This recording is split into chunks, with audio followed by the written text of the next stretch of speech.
Nous avons comme invité dans le cadre de ce journal le président de la Fédération de football des Comores, Seyd Ali Seyd Assouman, venu nous parler de la phase finale du championnat des Comores de football des équipes de première division et de la double confrontation Maroc-Comores, comptant pour les éliminatoires de la Coupe d'Afrique des Nations CAN de 2019.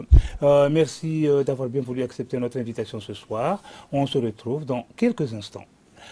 Les agents recenseurs se sont rendus ce samedi à Chezani, dans le Bankou, pour une opération d'inscription.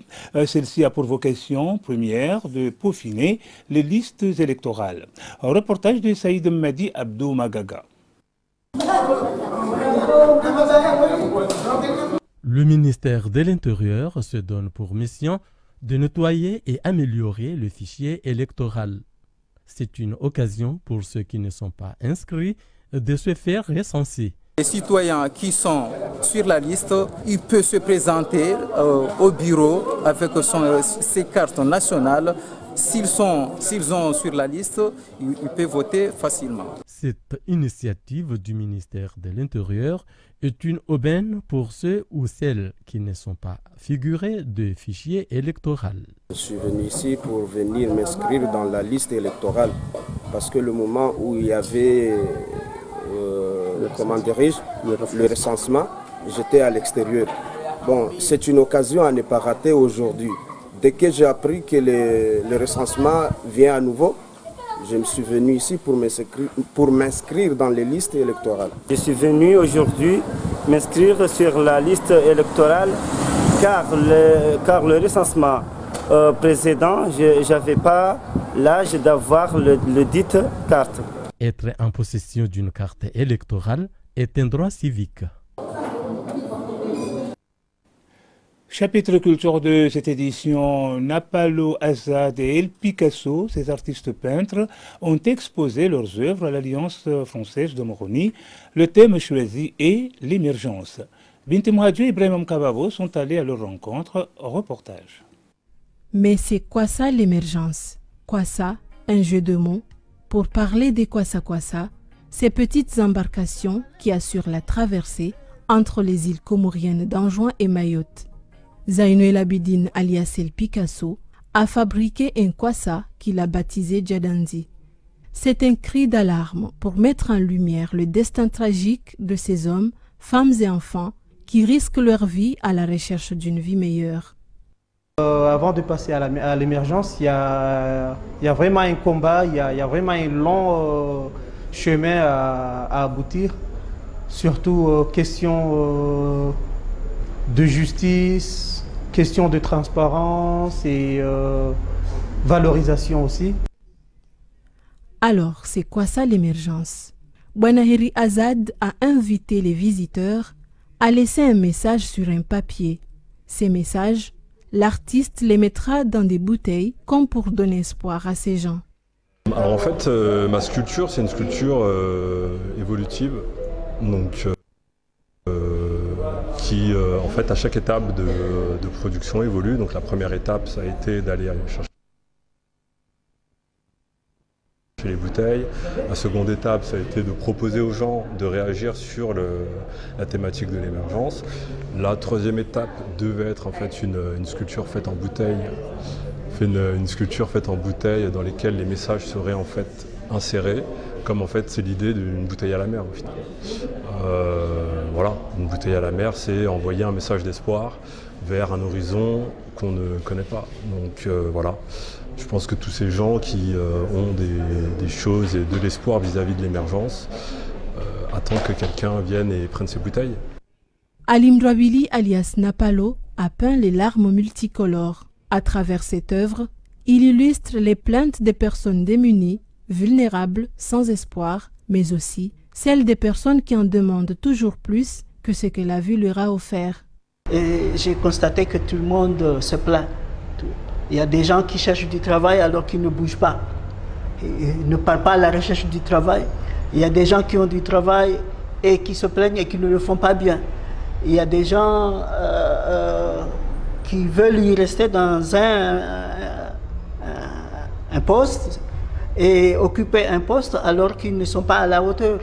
Donc, ceux qui peuvent l'occuper pleurent. Donc, et ceux qui attendent aussi les résultats ou les fruits du travail de la personne qui occupe aussi pleurent parce qu'ils ne récoltent pas les fruits escomptés. Donc, c'est un peu de cela. Coexiste, freedom, où aller, lumière ou encore la longue marche. Autant de tableaux qui livrent chacun de messages particuliers.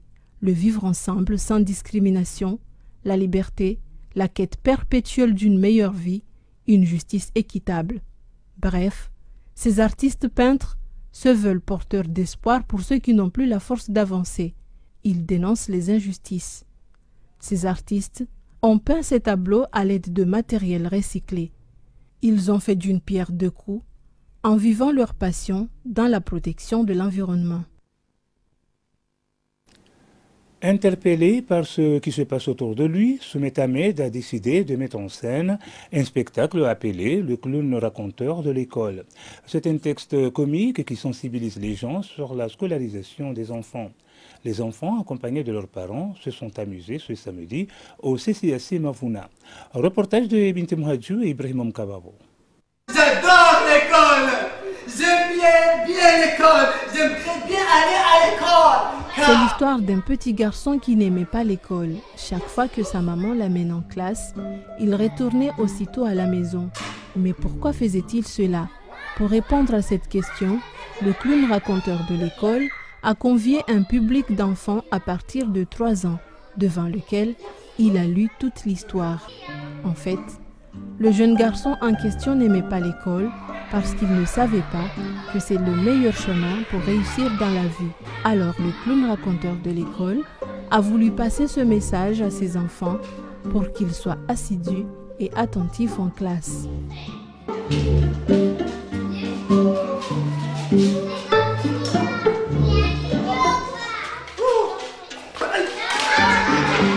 Ça m'a fait beaucoup plaisir d'éduquer les enfants parce que à la base, moi, je fais des spectacles de clown, mais spectacles d'animation.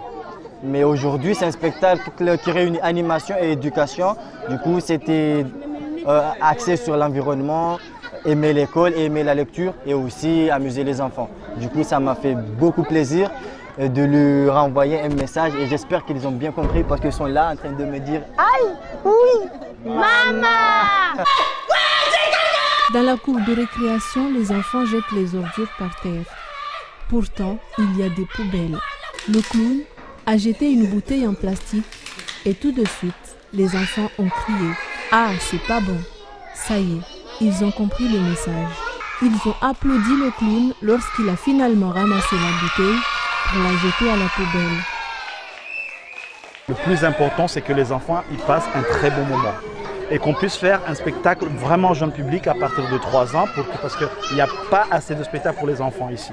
Et puis de 2, pouvoir dans ce spectacle où les enfants sont contents, ils s'amusent, lancer des messages. Et on a regardé autour de nous et ce qui est très difficile ici aux Comores par rapport aux enfants, c'est de vouloir lire, l'envie de lire, l'envie d'aller à l'école et aussi évidemment la notion d'une poubelle, mettre ses activités. Donc on a regroupé tout ça et aujourd'hui on a essayé de présenter ça au public et j'espère Inch'Allah qu'on pourra le jouer dans nos îles et partir jusqu'à Mayotte et pourquoi pas ailleurs si tout va bien. Cette rencontre entre les enfants et le clown raconteur de l'école a été rendue possible grâce à l'appui du SCAC de l'ambassade de France à Moroni avec une contribution financière de 1 000 €, soit 500 000 francs comoriens. Chapitre sport de cette édition, le président d'Abache Club de Mitsamiouli, Ahmed Kolé, a tenu ce dimanche à la place publique de cette localité une assemblée générale.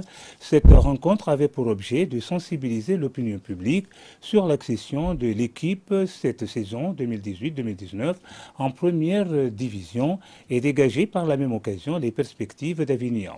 Un reportage d'Ibrahim Mkababo, compte rendu d'Azhar Mbaye. Supporters, staff technique et sympathisants de l'Apache Club ont pris part à cette assemblée générale convoquée par Ahmed Kolé, président de l'Apache de Mitsamiouli. Chacun a affiché une note de satisfaction pour la montée de l'équipe en première division. 8 mois se sont coulés depuis que Collé s'est engagé à prendre en main les destinées de cette formation. Une réunion de ce genre a été organisée pour fortifier le club. Tel est donc le résultat. On a passé toute une saison en division 2.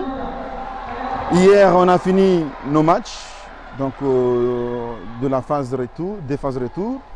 Et au terme de la fin de ce championnat, on est parmi les 2 équipes de notre groupe, de notre pool, de notre groupe, donc qu'on fait la montée de D1. Donc, et à ma qualité de président, vu la charge très lourde que j'avais, j'ai convoqué mon équipe et tous les militants et les membres de l'équipe pour leur dire merci de leur accompagnement, pour leur demander et leur solliciter tous leurs efforts donc, par rapport à la saison prochaine, qui demande beaucoup d'efforts et beaucoup d'engagement de tout un chacun qui aime le club Apache. Étant un ancien joueur, monsieur le journaliste, vous êtes d'accord avec moi que la division 1, c'est une division qui demande beaucoup d'engagement, beaucoup de moyens. Je vais réfléchir et prendre toutes les mesures possibles pour préparer la division 1, pour préparer mon équipe. La première division n'est pas un monde nouveau à Apache Club, a déclaré Ahmed Collé, mais l'étude qui mérite d'être engagée est celle des moyens financiers leur permettant de passer en toute quiétude la saison prochaine. Sport toujours pour parler cette fois-ci du Volcan Club de Moroni qui a réussi ce dimanche au stade de Moroni une opération de 2-1 devant Étoile d'Or de Mironti dans le cadre de la phase finale du championnat des Comores de football des équipes de première division. Du coup, il conforte ainsi sa position au classement. Reportage et compte rendu de Binti Mouadjou. Volcan Club de Moroni a une fois de plus prouvé sa suprématie dans le cadre de la phase finale du championnat des Comores de football des équipes de première division. Face à Étoile d'Or de Mironti, l'équipe de la capitale s'est imposée sur le score de 2-1. Du coup, les Omadjambaé confortent ainsi leur position au classement. Ils risquent fort de décrocher le titre de champion au cas où ils parviendront à venir à bout de Fomboni Club, leur rival sérieux. Mené au score 2-0 au terme de la première mi-temps, Étoile d'Or de Mironti a pu sauver l'honneur en début de la seconde période. Rien n'est joué pour l'heure. Volcan Club de Moroni se devrait de s'armer de volonté et gérer avec intelligence la dernière journée à Moéli, synonyme de titre de champion face à Fomboni Club et Étoile de Mironti, qui n'ont pas encore dit leur dernier mot. Je vous disais donc tout au début de cette édition que nous avons comme invité sur ce plateau le président de la Fédération de football des Comores, Saïd Ali Assouman. Merci d'avoir encore une fois bien voulu accepter notre invitation ce soir sur ce plateau. Ma première question est comment se fait-il que la Fédération comorienne de football et le RTC n'arrivent pas à raccorder leur violon pour que les matchs Maroc-Comores ou Comores-Maroc soient retransmis sur les ondes? En fait, effectivement, il faudrait qu'il y ait des discussions entre le RTC et la Fédération de football des Comores, mais je dirais aussi les ministères de tutelle, celui du sport et celui de l'information. Mais là, on est en train de parler d'une spécificité comorienne. Pourquoi je dis spécificité? Parce qu'ailleurs, ce sont les médias, ce sont les télés qui achètent des droits de diffusion auprès de la fédération, auprès des ligues, auprès des clubs. Ce sont eux qui leur apportent de l'argent.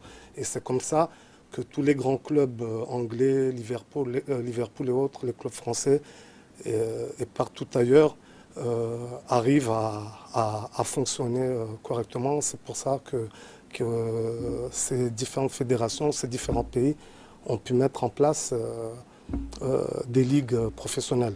Donc c'est une spécificité comorienne parce que la fédération est démunie de moyens. La même chose pour le RTC, mais je crois qu'on peut tout de même trouver des solutions.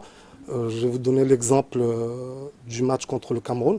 Nous avons essayé de négocier avec la CAF et Lagardère, la société Lagardère, qui est chargée de la communication auprès de la CAF. On a négocié, mais le minimum, disons, les prix, je dirais, préférentiels qu'on a pu obtenir pour la diffusion de ce match, c'était, je crois, c'était 40 000 $. Après moult et multiples négociations. Donc je pense qu'effectivement, il faudrait se pencher sur cette problématique pour ne pas priver les Comoriens d'ici et ceux de la diaspora, pour ne pas les priver de la transmission de ces matchs, car ce sont des moments qu'ils souhaiteraient tous vivre, puisqu'effectivement, on sait que le football, c'est un facteur d'unité, c'est un facteur de cohésion.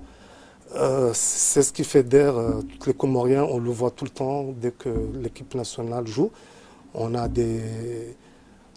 pourrait avoir des ressortissants des 4 îles, même si en ce moment c'est plutôt ceux de la Grande Comore et de Mayotte, mais c'est bien de le souligner parce que ça veut aussi dire que la fédération ou le football, on peut s'en inspirer dans plusieurs aspects, puisque si par exemple il n'y a pas de joueurs de Moélie, il peut y en avoir, hein, il y en a déjà eu, ou d'Anjouan, c'est parce que en fait ce qu'on met en avant, c'est la culture du mérite.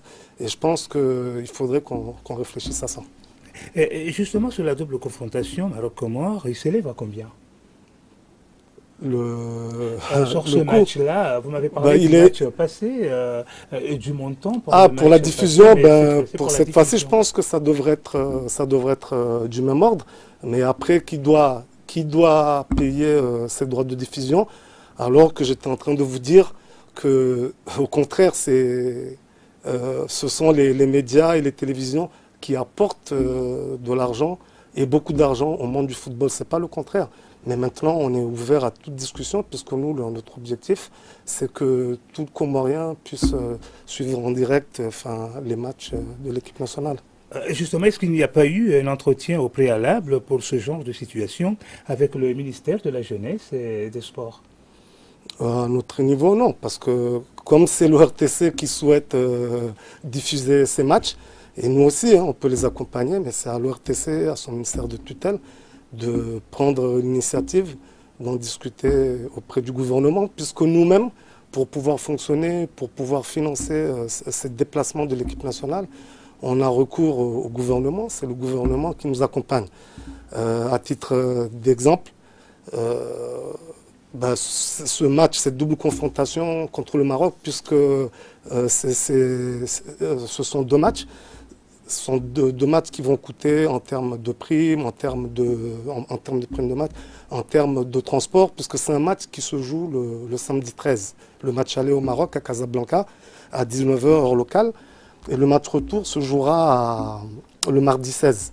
Donc on a tout fait avec l'appui du gouvernement et l'implication du président de la République, pour que les joueurs puissent être là au plus tard dimanche à 13 h, 13 h 30.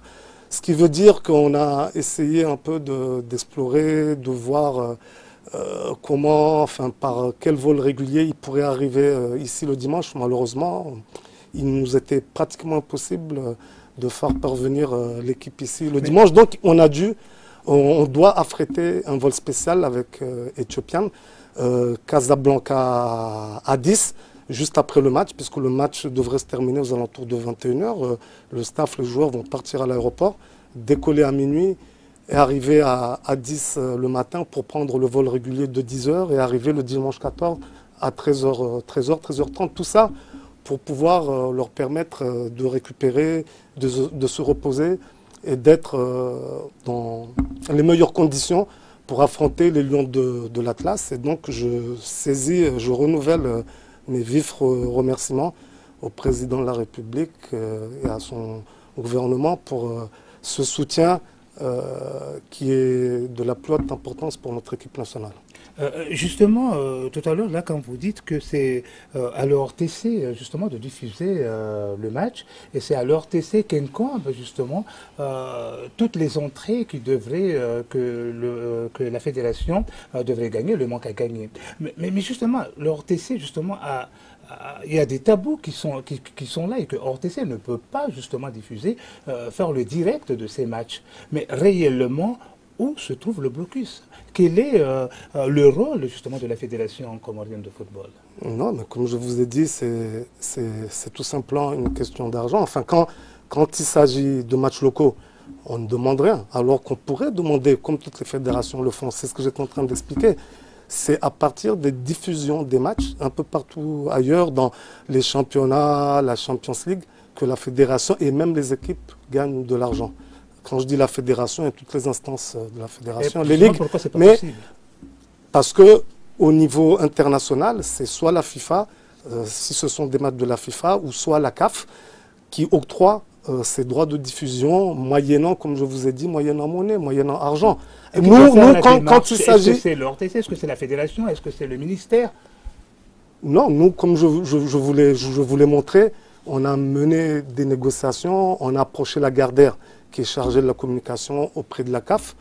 Ils nous ont proposé un prix, enfin, qu'on a communiqué à l'ORTC. Après, si l'ORTC avait les moyens de diffuser le match, ben, c'est à l'ORTC soit de nous informer ou d'entrer en contact directement avec la Gardère. Mais moi, je peux vous assurer que toutes les informations ont été transmises à l'ORTC. Enfin, même le directeur, enfin, et les différents responsables savaient qu'il fallait payer 40 000 $ pour pouvoir diffuser le match du Cameroun. Bon, et c'est pour ça que je vous ai dit que c'est le RTC qui doit prendre les devants, prendre les initiatives pour que nous puissions l'accompagner, parce que je vous ai dit que nous, par exemple, vous avez diffusé des matchs de la Coupe des Comores. Non, je voulais vous dire que, par exemple, vous avez diffusé des matchs de la Coupe des Comores, des matchs du championnat national, la phase nationale, et pourtant, on ne vous a rien demandé. Or, ailleurs, ça ne se passe pas comme ça. Quand on diffuse un match, eh ben, on doit payer des droits. Mais nous, on est réaliste, on tient compte des spécificités et des problèmes auxquels les associations ou les établissements, des associations comme la nôtre, ou les établissements publics sont confrontés. Donc on est dans une réalité comorienne. N'y a-t-il pas une part de la fédération qui devrait à l'ORTC, justement? Non, c'est au contraire. Que ce soit l'ORTC ou tout autre média qui voudrait diffuser le match, c'est à eux de payer des droits de diffusion à la fédération.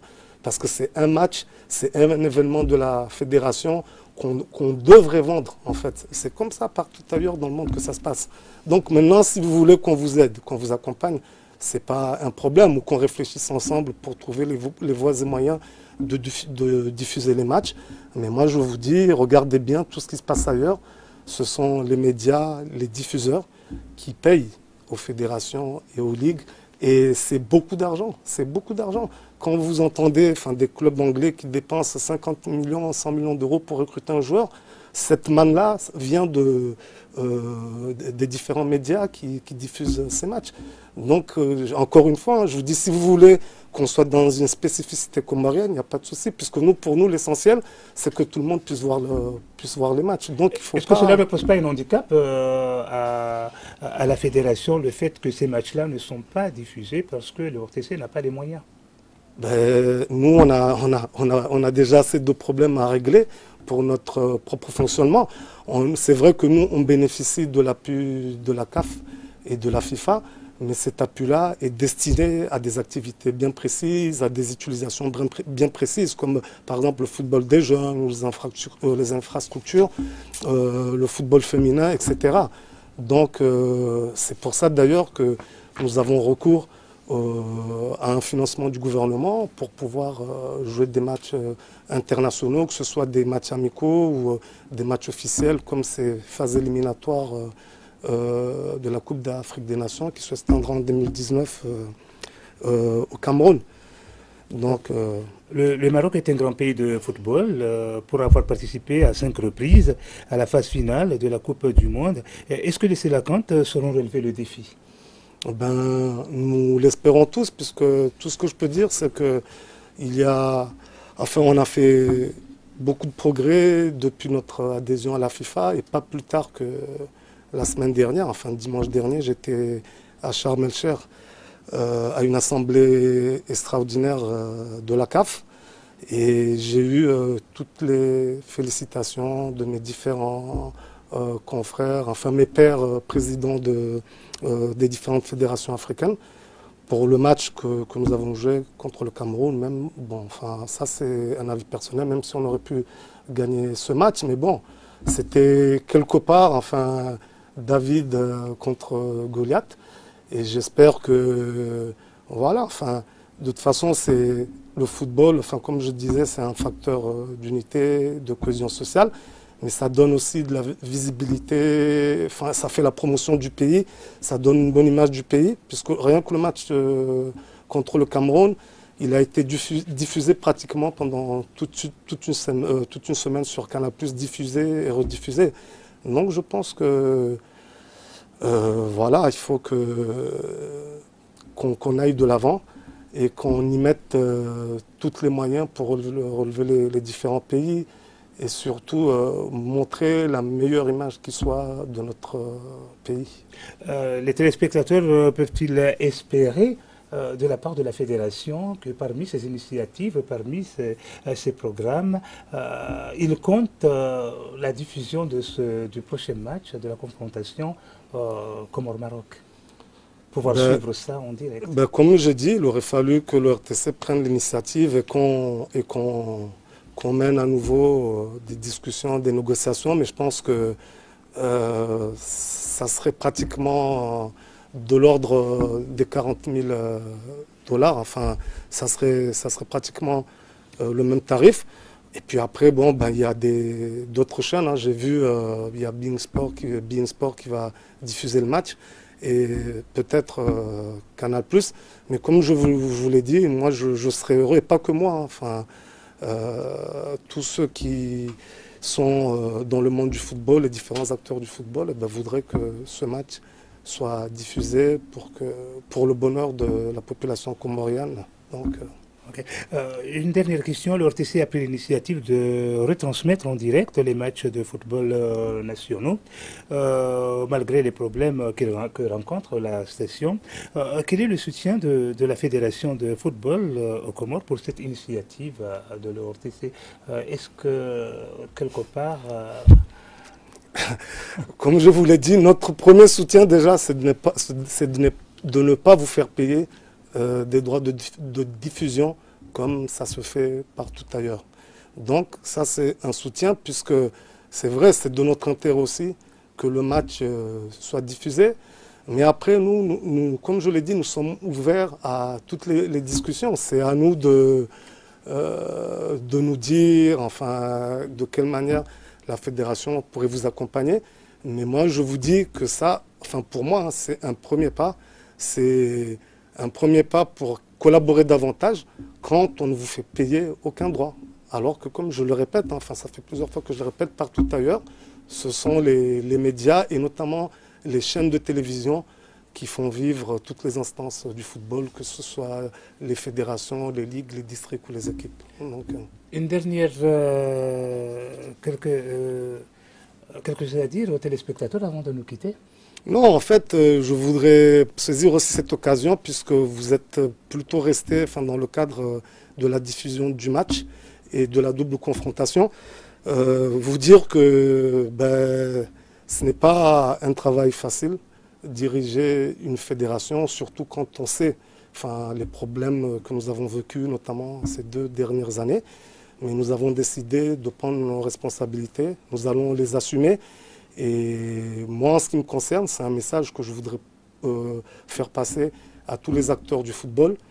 Moi, je me suis attelé à mettre en place des procédures, à essayer de moderniser la gestion, la gouvernance de la fédération. Mais j'ai aussi entamé certaines réformes, non pas pour sanctionner davantage les équipes, les acteurs du football, mais pour qu'on mette un peu d'ordre et de discipline. Donc je ne vais pas trop m'étaler, mais moi, tout ce que je sais, c'est que j'ai pris l'engagement de ne jamais faire d'ingérence dans les commissions juridictionnelles. Je vais les laisser travailler, mais vous pouvez être sûr que toutes les sanctions qui seront prises seront appliquées. Parce que ce n'est pas à moi en tant que président ou au comité exécutif. D'ailleurs, comme le dit si bien le nom, c'est le comité exécutif. Il y a des commissions juridictionnelles qui sont indépendantes et toute ingérence, que ce soit d'un membre du comité exécutif ou de tout autre acteur du football, sera sanctionnée. Il faut les laisser travailler, mais les mesures qui seront prises, qu'elles soient dures ou légères, seront mises en œuvre. On peut faire des appels, des recours, aller jusqu'au tribunal arbitral du sport. Nous respecterons toutes les décisions qui seront prises, mais tant qu'une décision sera prise par une commission juridictionnelle, on peut faire tout ce qu'on veut, aller où on veut, venir à me mettre une arme sur la tempe. Ces décisions seront appliquées. Ça, c'est un engagement que je prends. Merci Seyd Ali Seyd Atoumane. Je rappelle que vous êtes le président de la Fédération de football des Comores. J'ose espérer que nous aurons l'occasion de nous revoir dans les prochains jours sur ce plateau, justement pour approfondir beaucoup plus cette question. Merci d'avoir bien voulu accepter cette invitation. C'est la fin de cette édition, mais avant de vous quitter, sachez que la Direction générale du protocole de la présidence de l'Union a rendu publique une note qui informe aux personnalités civiles et aux services de l'administration publique que, sauf demande de la Direction générale du protocole de la présidence, seuls les membres du gouvernement et ceux du cabinet présidentiel sont autorisés à se présenter à l'aéroport à l'occasion des départs et arrivées du président de l'Union des Comores, Azali Assoumani. C'est bel et bien la fin de cette édition. Merci de l'avoir suivi. Je vous rappelle que nous avions comme invité sur ce plateau le président de la Fédération de football des Comores, Seyd Ali Seyd Atoumane, que je remercie encore une fois, et à tout le sport, je remercie beaucoup. Au revoir et à demain.